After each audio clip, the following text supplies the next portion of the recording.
Alien technology. In the mid-20th century, U.S. Army research and development at the Pentagon brought the world into a new age. Incredible advances were made, which helped bring Americans to the highest standard of living ever achieved by a nation. Were outside sources and government influences involved in the origins of high technology? Does the new quantum leap in technological sophistication suggest the role of some outside influence? Could technology like the microchip, which is ubiquitous in our lives, have come from an extraterrestrial source? Is it alien technology? If the acquisition of alien technology is a fact, that certainly could have happened. My guess is that if we did pick up any technology at all, it would have then landed in a very sensitive, compartmentalized intelligence area in which only a very limited number of people would have access to that information. In the late 40s, the U.S. military recovered a spacecraft of unknown origin that utilized extraordinarily advanced technology for propulsion, communication, surveillance, and scientific inquiry. This technology was previously only theorized by scientists. This shocking discovery prompted President Harry S. Truman to organize the Majestic 12, an elite group of high-level government officials, military officers, scientists, and academicians. They devised a plan to dissect and assess the potential application of these technologies for military and commercial use. This process came to be known as reverse engineering.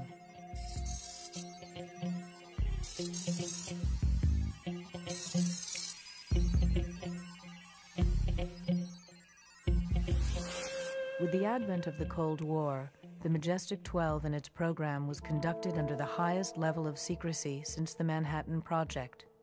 Their goal was to disseminate these technologies to the private sector at firms which were already developing technologies garnered from the war effort. In August of 1947, an alien-created microcircuitry artifact was delivered to Bell Labs. Bell Labs was ready for the challenge of reverse engineering. Within 5 months, by December of that same year, Bell Labs would introduce to the public the first electronic transistor. Bell Labs physicists Walter Brattain, John Bardeen, and William Shockley were the first to successfully reverse engineer microcircuitry. This first example of reverse engineered technology showed crudeness in the area of micromanipulation of particles. The revolutionary ability to control electrons would permanently replace the crude vacuum tube bulb. First of all, Shockley and his team had been working on transistor technology. Of course, nobody called it a transistor back then, but they were working on this technology, basically an electronic gate to send electrons through that was more efficient than the vacuum tube. Now, the workbench notes that they had back then, the notes themselves were reverse engineered. They didn't publish those workbench notes until after 1949. Soon, all life on Earth would be affected by this application of outside information. On the day that was declared, the day of discovery, life on this planet changed. Later, General Arthur Trudeau took over the responsibility of distributing technological artifacts from U.S. Army R&D offices at the Pentagon.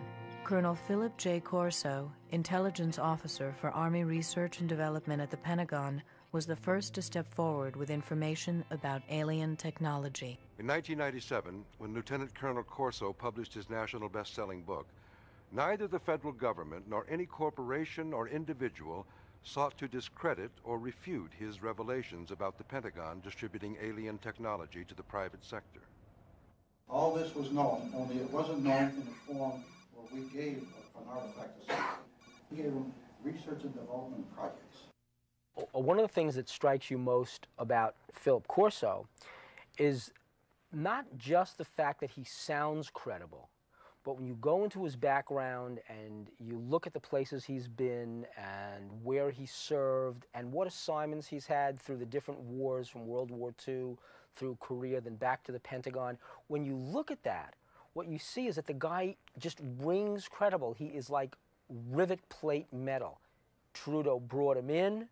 He sat at the foreign technology desk as the deputy at that desk for 90 days, and then he went black. He went secret and became Trudeau's deputy and carry out Trudeau's own assignment, which was get this material from the spacecraft into American industry, the only place it could be safe.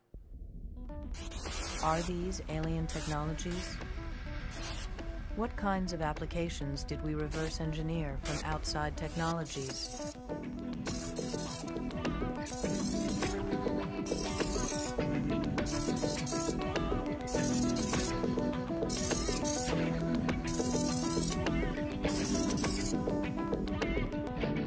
Here, Corso said in 1961, he was looking at what turned out to be a fully functional electronic microcircuit.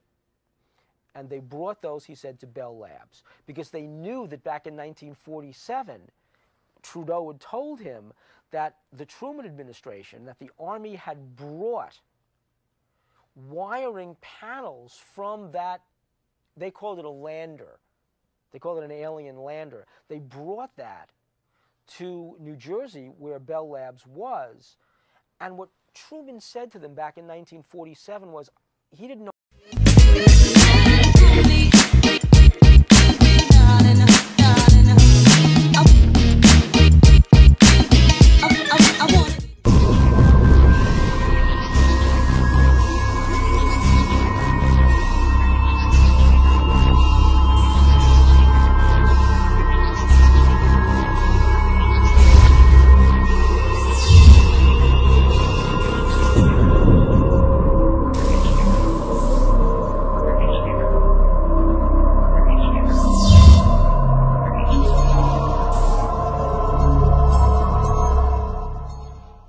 What this was, but he said, what is the lowest common denominator? What is the least complicated device you can create, you can reverse engineer from this? How did we show seeming mastery of the atom without a complete understanding of it?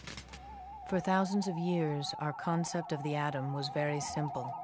Only now do we know otherwise.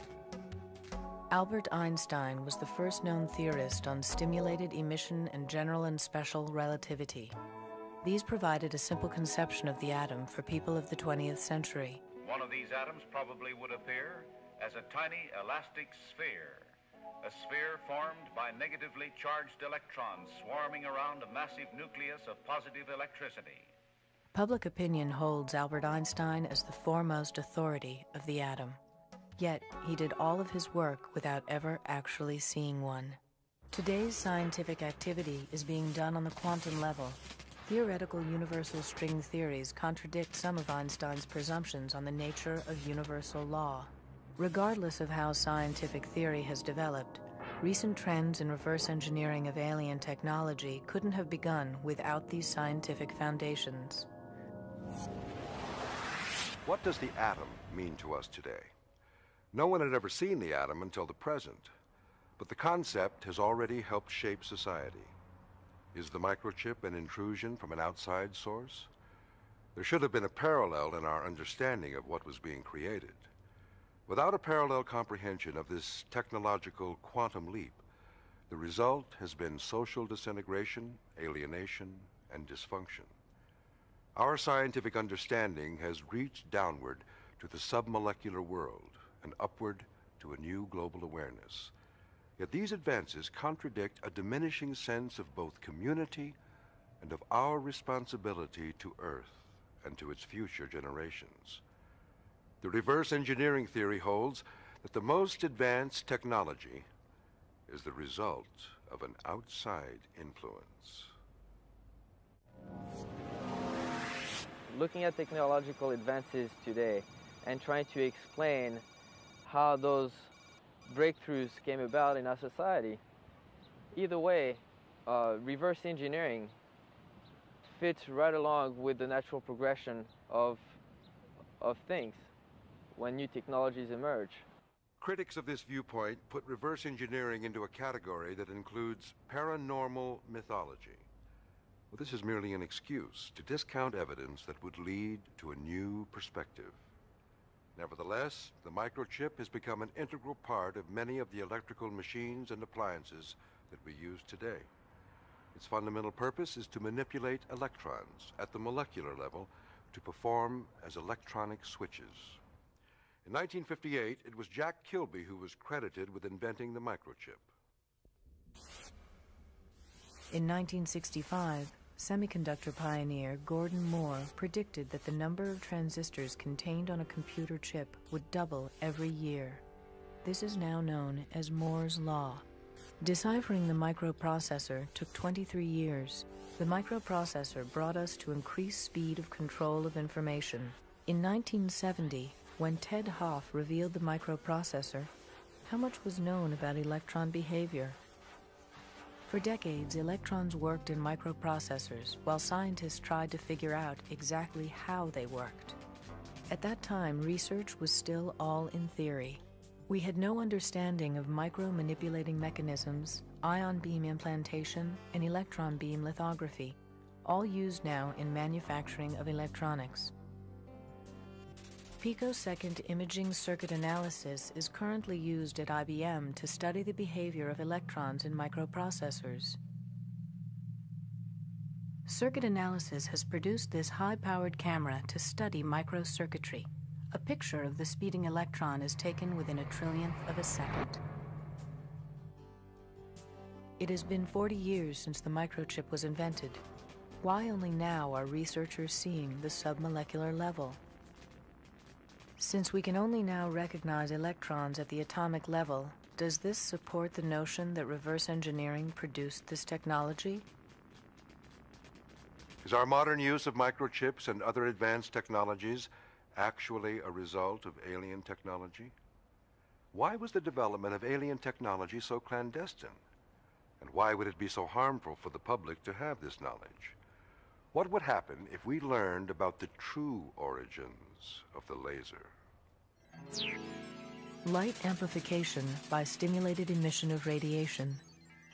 In 1958, surrounded by much controversy, the laser was introduced. The controversy was a result of the dispute over the question of the inventor of the laser. The litigation that ensued only confuses the fact that no one can claim to be the sole inventor of these technologies. Well, the basic idea really isn't so very complicated. This is a system for amplifying light waves, and it does it something like this, that inside of this tube, we give atoms excess energy by passing an electric current through them. The light wave travels through these atoms then, takes away some of their energy, and thereby amplifies the light wave. It becomes more and more energetic.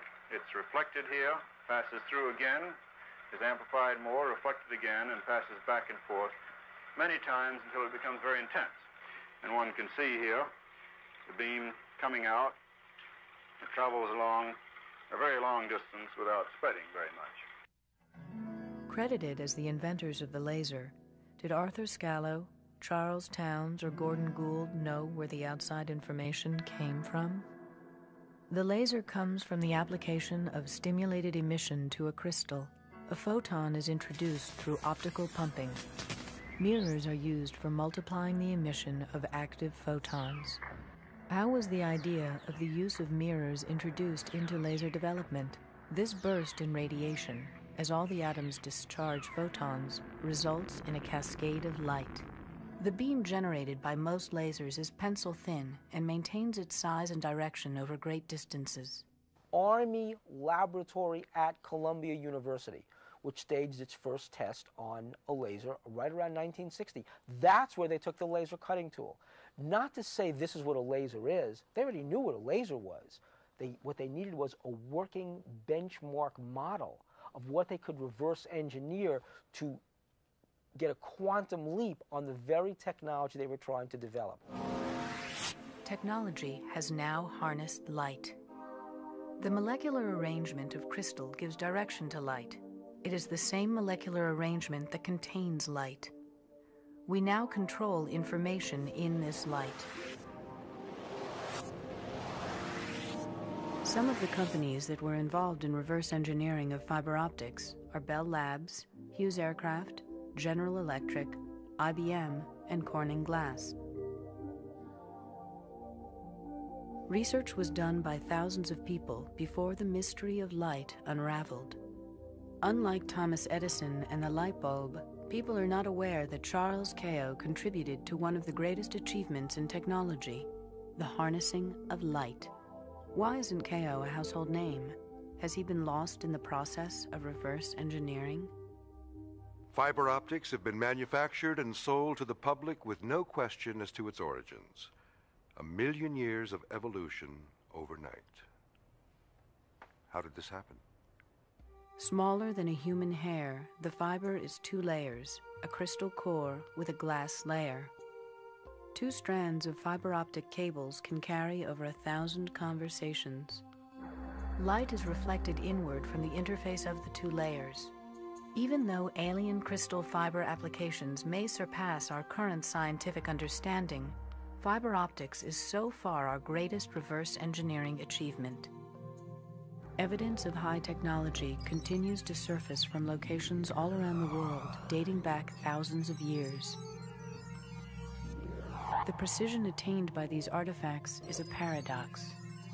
Present-day scholars remain mystified by the high technology of the ancients. No accurate record has ever been found which has information about the origins of these technologies. Frank Drake, Harvard astronomer, formulated an equation to speculate at the number of intelligent, communicating civilizations there are in our galaxy. N represents the number of stars in the Milky Way galaxy. Current estimates of this number are 100 billion. P is the fraction of stars that have planets around them. Current estimates range from 20% to 50%. E is the number of planets per star that are capable of sustaining life. Estimates range from 1 to 5. L is the fraction of planets in E, where life evolves. I is the fraction of L, where intelligent life evolves. C is the fraction of I that communicate. L is the fraction of the planet's life during which the communicating civilizations live. The answer, N, is the number of communicating civilizations in the galaxy. According to Drake, even the most pessimistic estimates yield hundreds to thousands of communicating civilizations. Through the media, we are already sensitized to the possibility of alien life forms. To maintain a logical perspective is a challenge considering our point of reference is only the popular media.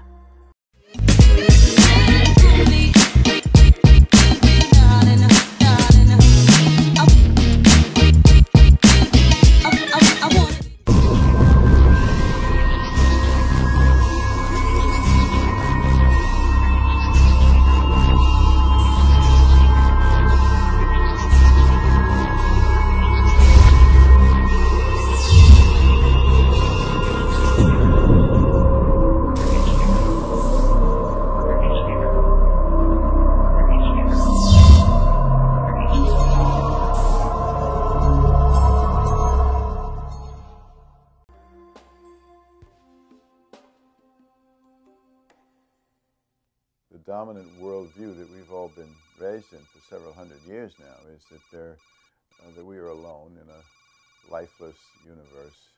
I think even if a better worldview or a more truthful one or one that opens up consciousness to a much more interesting universe, even when that would be the result, change is still resisted because whatever your existing worldview is, it gives us a kind of complacent sense that we understand our world. And when something comes along that completely shatters that, then we don't understand. We don't have control. Anything else can follow, you know.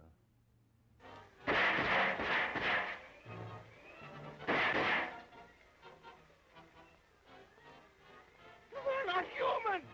A half a century ago, alien technology made an immediate impact. On Halloween night of 1938, Orson Welles' radio program War of the Worlds showed just how Americans would react to news of alien contact. The program caused pandemonium. Some people even committed suicide. Turn you to Carl Phillips at Grover's Mill. Ladies and gentlemen, here I am. Wait a minute, something's happening. There's a jet of flame springing from the mirror, and it leaps right at the advancing men. Lord, they're turning into flames. Extremely surprised to learn that a story which has become familiar to children through the medium of comic strips should have had such an immediate and profound effect upon radio listeners. Flying saucers have invaded our planet. The whole world is under attack. Can it survive?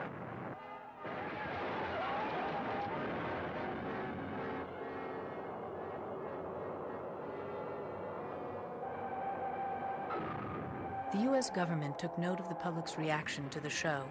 Since then, the government's position has been very cautious on this topic.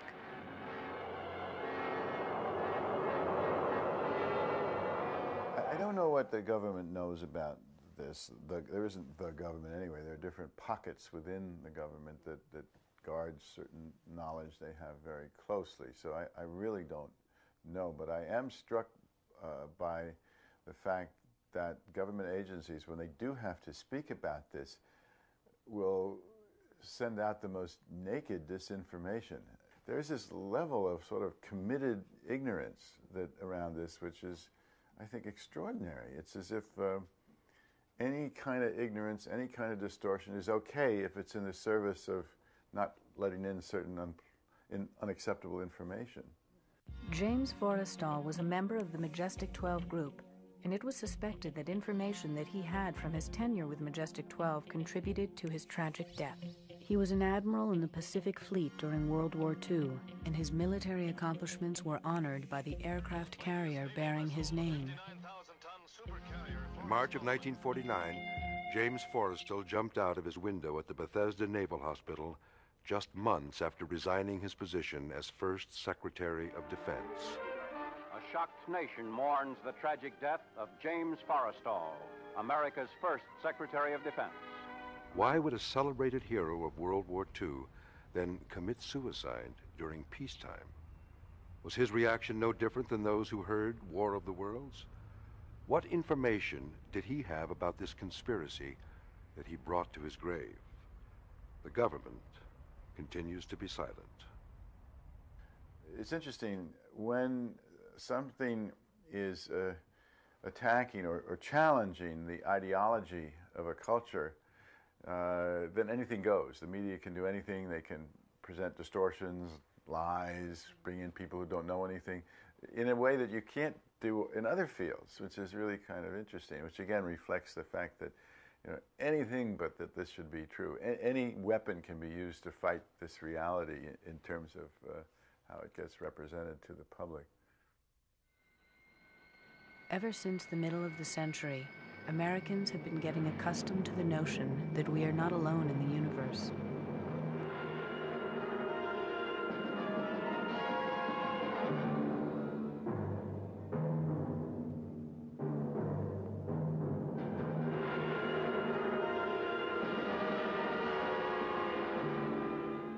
I think there's no question that the tendency to show extraterrestrial encounters as either comical or sinister does influence a certain number of people who don't know any better. There's a tendency to represent the contact with whatever you want to call this, this other, this intelligence that's reaching us, tends to represent it as frightening, as dark, taking over. We have to fight them, you know, sort of like movies like Independence Day, which show us somehow conquering this terrible alien invasion. The public's views showed a dramatic change during the early 60s with a boom in popularity of sci-fi movies. The public felt a sense of security by relegating alien contact to the realm of entertainment, while in the real world, the government tried to explain away UFOs with reasons like swamp gas and weather balloons. New movies and broadcasting has proved that society's views have evolved. The public is more open to this than the elite, you know, the general public. If I meet people in a bar or in the street or have seen something I've done on TV, they, oh yeah, we understand that. That makes sense. Popular culture has portrayed extraterrestrials in a more intellectual light. Individuals in the military have come forward with contact information, but no official statement has been made to confirm or deny any such evidence. Whenever such evidence is brought forward by a private citizen, the response has generally been skepticism. As a result, the public remains doubtful about the credibility of these phenomena because of insufficient information. Perhaps the only logical conclusions that we can draw are the ones that come from our own self-examination. The kind of technology that we now have is a product essentially of the scientific revolution and the industrial revolution. And that is why I spent so much time researching the story of the Luddites. Because the Luddites were people in England at the beginning of the Industrial Revolution who said, wait, what is this technology going to do to us particular, to our jobs, to our families, to our communities, to the environment? And they said they didn't like these new steam technologies coming in. They didn't like these new factories that were being produced because they did people out of jobs. And they said they took their torches and they took their rifles and they took their hammers and they smashed those factories. The government of England, in response to this, mounted the greatest armed force against its own citizens that it has ever done. And within about 3 or 4 years managed to put down this Luddite rebellion. And so the Industrial Revolution was allowed to proceed. These people were done out of their jobs, their communities were destroyed, the environment was black. And this is the kind of stuff that Dickens eventually wrote about. The awful price that had to be paid so that the Industrial Revolution could succeed. And so I wrote about these Luddites and told the story of what they did then, and then I tried to bring it forward 150 years to talk about the people today who are resisting the trends of modern high technology. The fact is that the initial big bang of technological innovation and progress was soon followed by the marriage of the military elite to private companies who exploited this technology and have made billions of dollars from it. Silicon Valley produces 68 millionaires per week. It has opened up the economy to a whole new territory. NASA Ames Research and Silicon Valley are recognizing that alien technology is now public knowledge. Yet the government is still secretive about reverse engineering that is continuing today. For example, special agents from NASA's Office of the Inspector General are investigating private entrepreneurs in Silicon Valley. On October 5th, 1999, I did a story for the San Francisco Examiner about a meeting that was going to be held here in California between people at the NASA Ames Research Center and high-tech Silicon Valley executives. We checked it out and it turned out that they were indeed going to have this meeting. Subsequent to that story, got a call from a NASA investigator that was really concerned because at that meeting they were going to be talking about propulsion technologies, and Joe Firmage was interested in those technologies because he firmly believes that there is reverse engineering of alien technologies that have helped Silicon Valley be what it is today. Thinking about the computer revolution and its effect on society, you would be blind not to realize how dangerous and pernicious and evil it has been. And I say that in the full recognition that there are individuals who have benefited from it, and that there are certain connections that have been made, and people love to have their email, and they love to be able to be online for this and that. But all of that is trivial.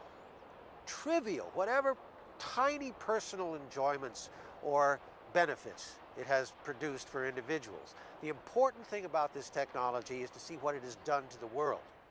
It's true that a few will be richer and richer, but what happens in a society, in a global society, where there are just a few rich and there are masses of poor?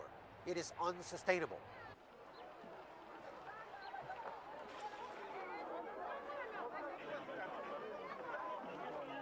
What I'm spelling out for you here is a scenario that inevitably leads to tragedy. And we can see it happening already. But I think it won't be more than 20 years or so before all of this collapses. Because we have these dominant government corporate forces eating up the world, pushing people aside, and attempting to create a world that is entirely artificially, entirely technology dominated. A technosphere that will eliminate the biosphere.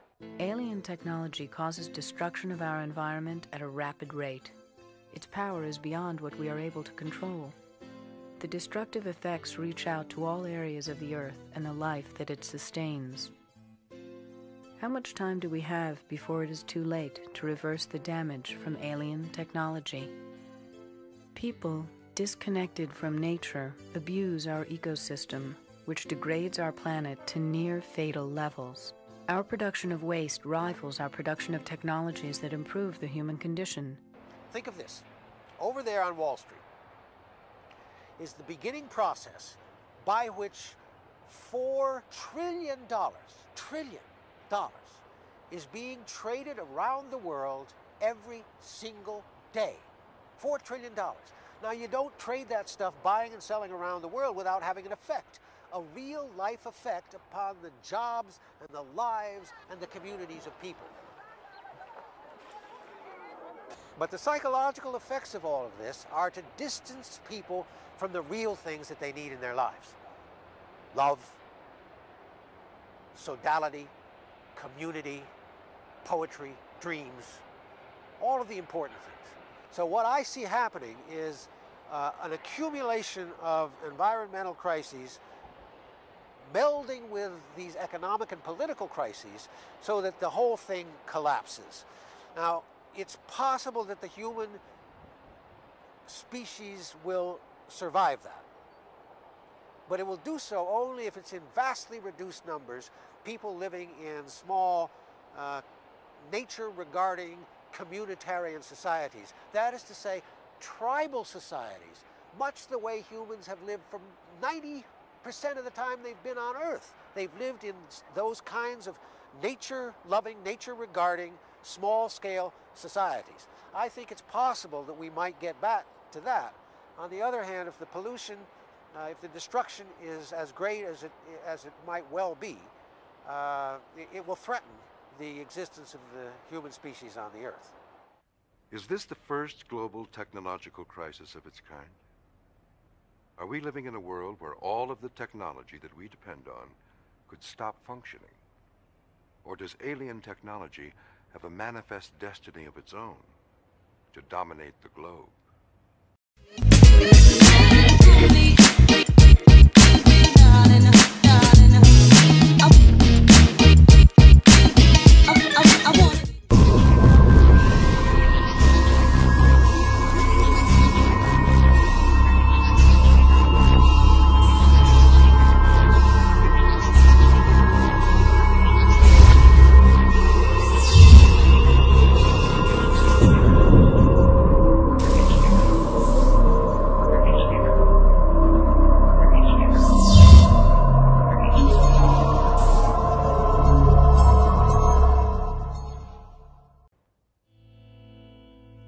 Technology has fragmented our system of representation.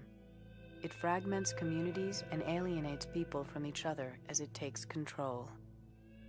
The portability of information may ultimately erode privacy. Soon, people will carry their electronic identity within their skin. This information will be read and tracked by anyone who has the equipment to do so. The gap between those who control the technological machinery and those who are controlled by it may determine what life will be like for the next generation. Will there be more government control over the economy? Will there be more government control over our lives? A bold new world order. Or is it technology that is controlling our lives? In politically underdeveloped countries, alien technology has fatal consequences. The U.S. military will not come forward with information surrounding the development of alien technology. Research continues as defense technology reaches for more sophisticated and lethal weapons.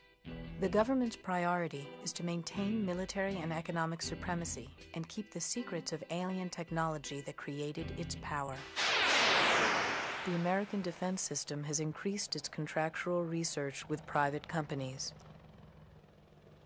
These companies research independently and operate under total secrecy under the authority of national security. In his 1961 farewell address to the nation, President Eisenhower warned us of the dangers caused by the very situation that our country finds itself in today. In the councils of government, we must guard against the acquisition of unwarranted influence by the military-industrial complex. The potential for the disastrous rise of misplaced power exists. We must never let the weight of this combination endanger our liberties or democratic processes. Akin to and largely responsible for the sweeping changes in our industrial military posture has been the technological revolution during recent decades. Yet in holding scientific research and discovery in respect, as we should, we must also be alert to the equal and opposite danger that public policy could itself become the captive of a scientific, technological elite. The social, economic, political, and environmental consequences of the unbridled rapid growth of technology in all phases of our lives beget a fundamental question. Are we the master of, or the slaves to high technology? Do we expect technology to be the solution to our problems? Perhaps we have lost the ability to reassert control over our lives. We may be so technologically dependent that any failure in the system could lead to a catastrophe like a nuclear meltdown. Can we forestall or prepare for such a catastrophe if we are unable or unwilling to address these issues now at a time of unprecedented prosperity? Every major city in the United States is a part of only 3 power grids that supply all of our energy. These systems were built on a computer language called COBOL, Common Business-Oriented Language. This computing language was developed by the U.S. Navy in 1957 under the authority of Admiral Roscoe Hillenkoetter of Harry Truman's Majestic 12. Naval officer G.M. Hopper directed the group that wrote the COBOL language. Why was the U.S. Navy involved in creating a language for use in our land-based power grids? Was the Navy's programming knowledge the only way to reverse engineer alien processors? Socially, we are in danger of losing our sense of humanity, our sense of morality, even our sense of family and its critical role in our society. We need to assess the consequences our frenzied electronic way of life has on our planet.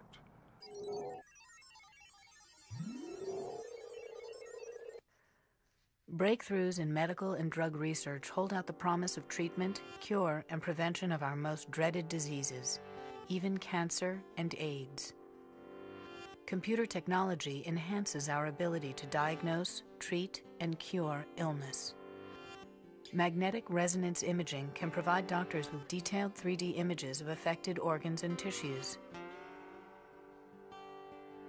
Advances in cardiac surgery techniques continue to enable physicians and practitioners to battle the #1 killer in the United States, heart disease.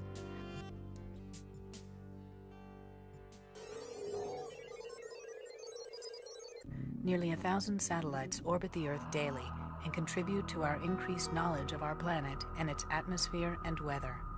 Scientists deploy increasingly sophisticated weather radar. Forecasts pinpoint dangerous weather patterns today more quickly and accurately than ever before. Good evening. Hurricane Andrew continues on its path towards the southeast Florida coast at this hour. The center of the hurricane is expected to cross the Dade-Broward area sometime between 6 and 8 a.m. tomorrow morning. Because of this advanced technology, communities have more time to take emergency measures in the face of a violent storm.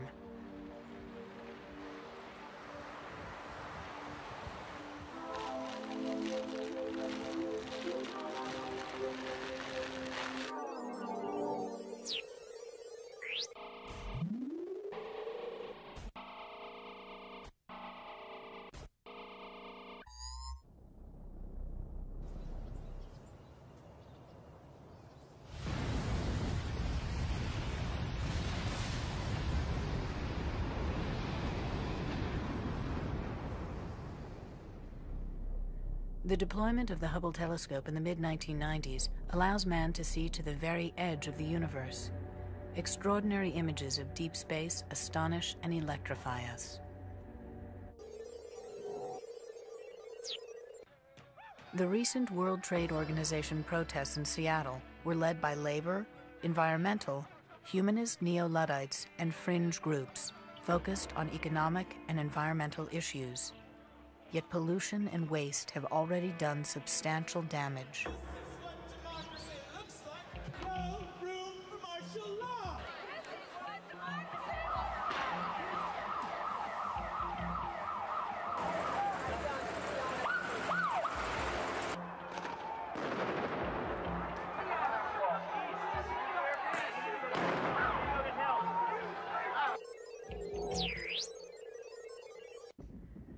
Ironically, a comparatively low-tech alternative to fossil fuel and uranium is wind power. In some regions, it provides clean, reliable energy which could significantly reduce our reliance on imported oil, coal, or nuclear power. Unfortunately, the nuclear power industry is encouraged to develop, through government subsidies, several times the amount that solar or wind power development will ever receive. With the internet eclipsing 1 billion pages and counting, today's e-revolution is spurring an unprecedented global economic boom. E-commerce is expected to top several $1 trillion in the next few years. Alan Greenspan, chairman of the Federal Reserve, pointed out the critical role of high technology in the growth and reshaping of our economy and society. There are few signs to date of slowing in the pace of innovation and the spread of our newer technologies that, as I have indicated in previous testimonies, have been at the root of our extraordinarily impressive productivity improvement. What is uncertain is the future pace of the application of these innovations, because it is this pace that governs the rate of change in productivity and economic potential. Since nearly any human being can link up individually to the rest of the world, the Internet may be the greatest mechanism of democracy ever made. Yet with such unlimited worldwide access to each other, how will our lives be affected? Just in the last few months, serious concerns over privacy and safety on the net have spurred government and corporate responses to arrest and prosecute hackers and other criminals. We may never find definite answers to the mysteries of alien technologies, but because of mankind's discovery and development of extraterrestrial tools, humanity has raced generations beyond our time, closer to our own enlightenment, or destruction, as a species. Furthermore, the rapid pace of technological change has only magnified these problems. So where does it all end? The disparity between the rich and poor nations and individuals continues to grow. The destruction of the rainforests and other habitat, nuclear proliferation, biological weapons, global warming, and ozone depletion show the immediate and direct consequences of technology gone amok. America is the largest arms merchant in the world, This undermines our credibility as a nation of peace. Recent wars in Iraq and Yugoslavia also show the trend toward high-tech electronic warfare, where drones, cruise missiles, and global positioning satellites enable the Pentagon to wage truly impersonal surgical war. Since the Big Bang of technology in the mid-20th century, we have seen the application and misapplication of this reverse-engineered alien technology in every aspect of our lives. We must raise our consciousness on a personal, emotional, global, and even spiritual level.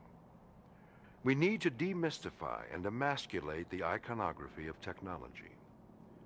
Maybe we can think and act less selfishly, with a greater sense of community, both locally and globally. Collectively, we can insist that our government, major corporations, academia, and the military seriously consider the consequences of our technological revolution. As citizens, we must insist our leaders address these issues both here and abroad. Globally, the U.S., as the world's sole superpower, must take the lead in shaping and applying high technology. America and its allies must press for a more thoughtful, slower approach to technological change. The Internet is the latest and perhaps an especially sinister example of high technology being used to foster racism, bigotry, and hatred. Our power is not through one person or group or nation. Collectively, we as human beings must fight against complacency, indifference, and ignorance. The world is shrinking every day, and we must act now to save our own humanity. The infinite power of the human mind and spirit can help us harness technology while protecting and healing ourselves and Mother Earth. Otherwise, we may eventually be doomed to nuclear, biological, or technological oblivion.